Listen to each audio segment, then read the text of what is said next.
Speaker Batchelder is kind of a paradigm shift for you in terms of getting in a minority. Can you give me a sense of that? Why was that so different than the kind of conversations you had? Oh, look, I went in and I stopped in his office and talked to him for 45 minutes last night. And I'm not going to say it had any, I don't know if it had any impact at all. I'm not going to say that, but obviously exaggerating that it had any impact. But it was a good conversation. I went through kind of what I dealt with were the issues that, that I just brought up here today. Bobby and I just brought up. We had a good conversation about it, and he said they were having a caucus later that night, and they did it. So, at least for right now, the bill is dead. I don't know if I had any impact on that at all. We had any impact on that. Sure. Apparently, he made some comments that would encourage him. Can you give me a sense of what he asked questions, and we had a discussion. I'm not going to say that I remember.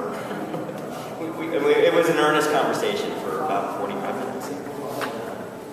The first 15 minutes of it were him telling old war stories, right? And then the other half an hour I spent just kind of talking about this stuff and my concerns about the bill and climate issues. And I went through, the same charts I just gave you guys. So, hopefully he got it. Was it your sense that he's a true believer in this bill?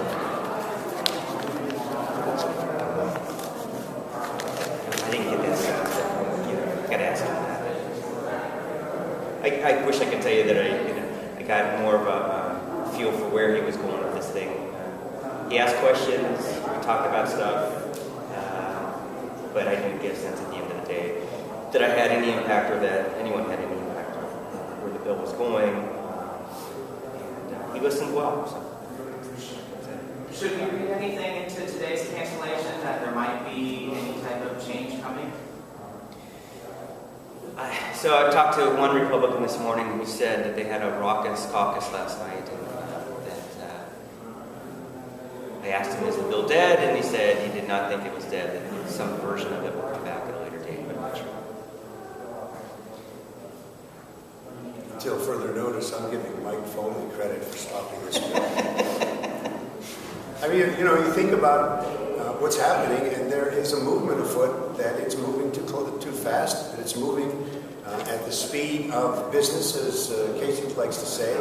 But I think that consumers are starting to gather a dust storm of resentment on how the legislative process works. And I think that what we're seeing right now is that we are slowing it down. When you slow something down in the legislature, that does give those individuals that are opposed to something an opportunity to gain some momentum.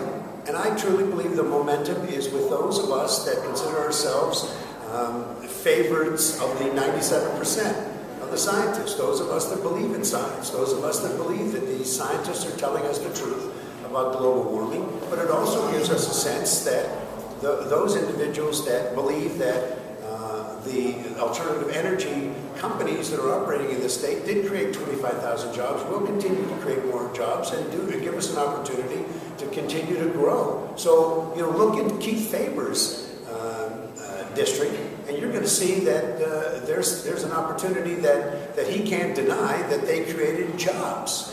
That they created jobs right in his district. What's he going to do? Turn his back on that portion of the industry? I don't think that he can. Perhaps he's getting more resentment or a pullback from some people in his district.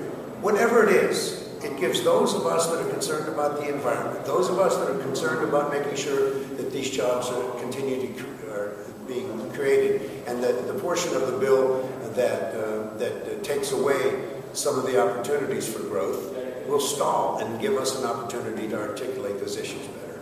Yeah, let me say, this week is my 8th anniversary of being in this General Assembly.